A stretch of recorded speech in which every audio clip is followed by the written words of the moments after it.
Hello and welcome to another episode of 1000 Actually Fun Books, and today we're going to review the book Spartan Gold by Clive Cussler.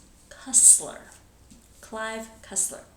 This is the first in a series of books that he does that's with Sam and Remy, Fargo. That is kind of, I guess, the name of the series. A Fargo Adventure is the first one in the series where you're introduced to these characters. So the plot. Basic idea is that the Fargos are adventure hunters. They're a married couple and apparently uber wealthy, and they just spend their time going out and doing things like spelunking for treasure, and that's just what they do with their lives.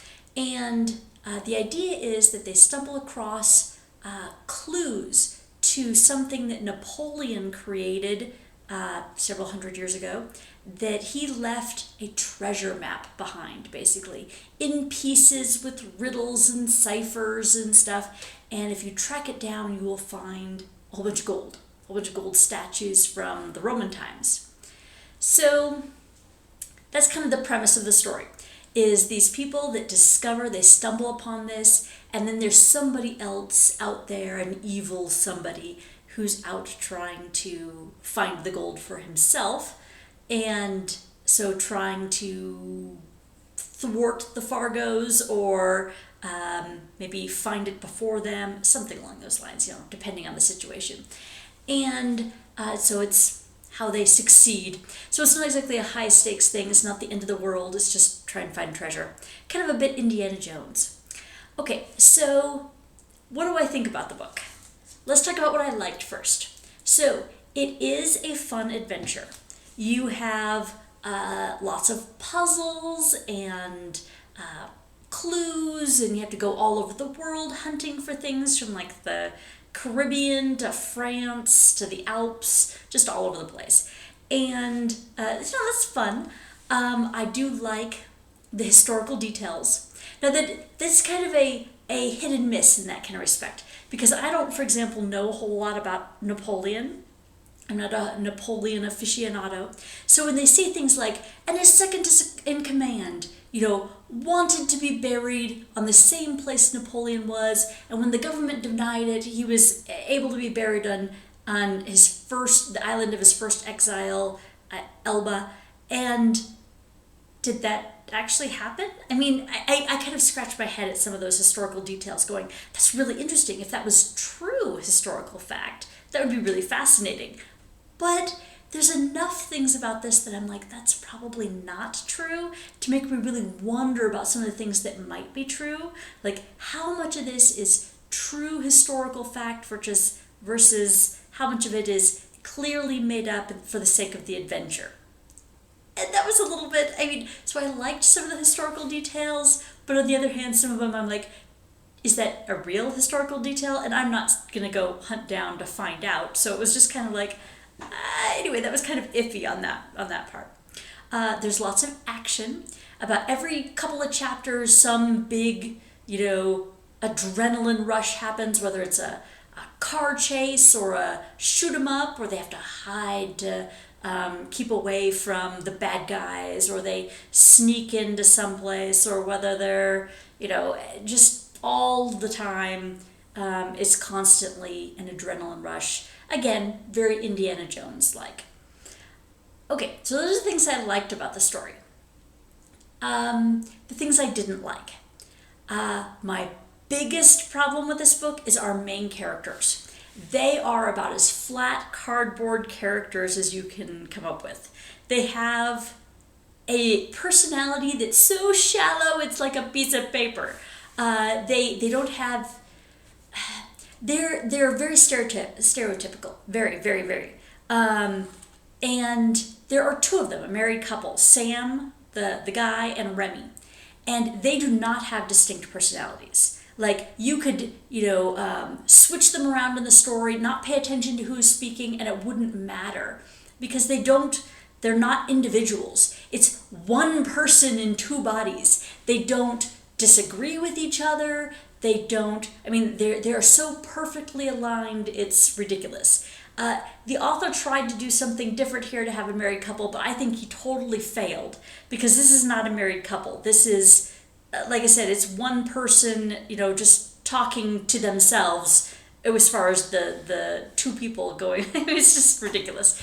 I didn't like that at all. I was not interested in the characters. I didn't care about the characters. I mean, they do have some morals. They're not evil people. I mean, I don't dislike them. They were just so bland. I'm apathetic towards them. So that's not a positive thing. You want characters that you get to know. And since there are two of them, you would kind of like to get to know them and have them be very different with different skill sets and stuff. But you just don't. They really aren't. They're identical practically.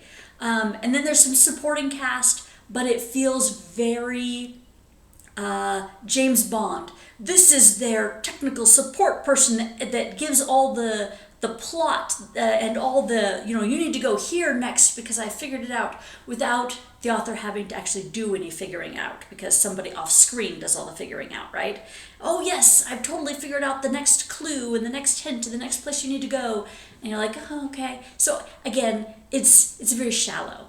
The bad guy is also very shallow. It does give some background, some historical perspective on why they're being a bad guy, which is probably better than why the good guys are being the way they are, which has no real reason. They just are because they're wealthy, I guess. But the bad guy, it does have a slightly deeper motivation in his life, but it's still pretty stereotypical. He's just a bad guy for being the sake of being a bad guy for the most part,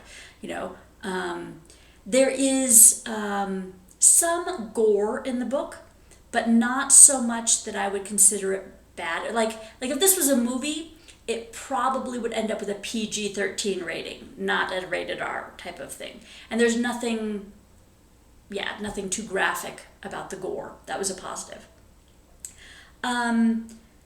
So another thing that I disliked about this is the coincidences / luck / just falling into wherever it is they needed to go next. Like the idea of, this has been a mystery for so long and nobody can solve it, but yet you spend 2 seconds and you have figured it out kind of, level. Not quite that bad, but pretty bad. So I'm going to give you one sample of this, and it's going to be about half a page of reading on page 93. I'm going to talk about it. So they're hunting down a mini Nazi sub that they think is somewhere on this tropical island. And so they have arrived. And the first day they're like, okay, we gotta, hunt because this, it's a huge wilderness and it could be anywhere and we have no idea where, and this will probably take us forever to find, years of searching kind of thing. So this is their first day. A quarter mile away, nestled against the tree line along the cove's northern arm, was what looked for all the world like a Hollywood version of a tiki hut, complete with a thatched conical roof and plank walls. Hanging between the hut's 2 front posts was a hammock, and in it a figure, 1 foot dangling over the edge, rocking the hammock back and forth. Without looking up, the figure raised a hand in greeting and called, "Ahoy!" Sam and Remy walked the remaining distance. In front of the hut was a fire pit surrounded by wave-worn logs for seating. "Welcome," the man said. He looked distinguished, if not a bit weathered, with white hair, a well-trimmed goatee, and twinkling blue eyes. "Don't mean to intrude," Sam said. "Nonsense, wanderers are always welcome, and you two certainly look the part. Have a seat." Sam and Rennie dropped their gear in the sand and found seats on a log. Sam introduced themselves to their host, who simply said, "Happy to have you. In fact, I'm going to turn over the estate to you. Time to move on." "Oh, don't go on our account," Remy said. "Nothing of the sort, dear lady. I got a previous engagement in Port Henry. Won't be back for a couple of days." With that, the man disappeared into the trees, emerging a few seconds later, pushing a scooter. "There's a fishing pole, lures, pots, pans. It's all inside," he said. "Make yourself at home. There's a trapdoor wine cellar. Welcome to try a bottle." Sam, strangely certain he could trust the stranger, said, "You haven't heard any legends about a secret base around here, have you?" "Nazi submarine base, yes?" "That's the one." The man put the scooter up on his kickstand. He went inside the hut, came back carrying what looked like a tray-sized square sheet of metal, handed it to Sam. to carry our dinner, Sam asked. That's a hydroplane, son, for a pretty small sub too, by the looks of it. Where'd you find this? Liberty Rock, north side of Port Boyd. Sounds like the place to start looking. Okay, so this is one of many times where something like this happens. They want to find something and they immediately go right to the one person in the world that can completely help them, who's totally, without question, here's the answer that you need, go over there.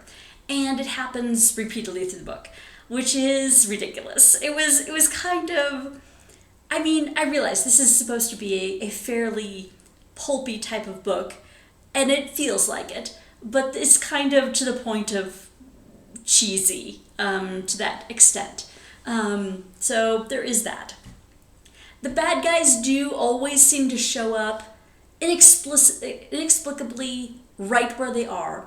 Now they do end up having kind of an explanation at the very end of the story on how this came about, but it's hard to swallow sometimes, because even with their method of getting information on where the Fargos are, it's kind of like, really? You're right there at the right time. So like that scene right there where you have them on the island, they just found out where this thing is that they need to find, and the bad guys are like right there as soon as they find this lagoon.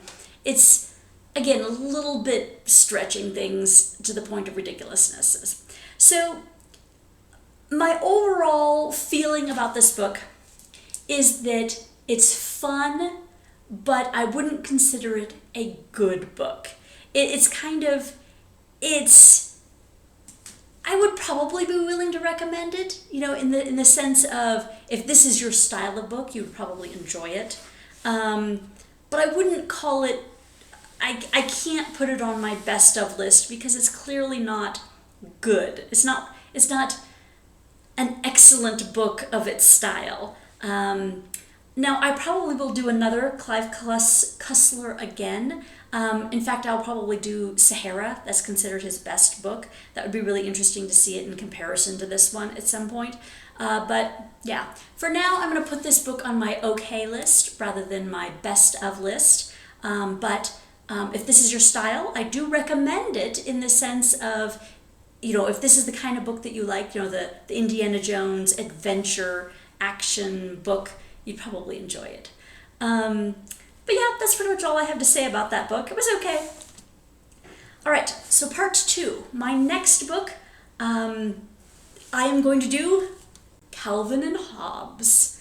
So I want to, as I've said before, do books of every genre, and that includes some graphic novels or manga or comic books, or in this case, comic strips, the funnies. And so I will talk about that next week. I hope you enjoyed this and will join me for next time. Thank you.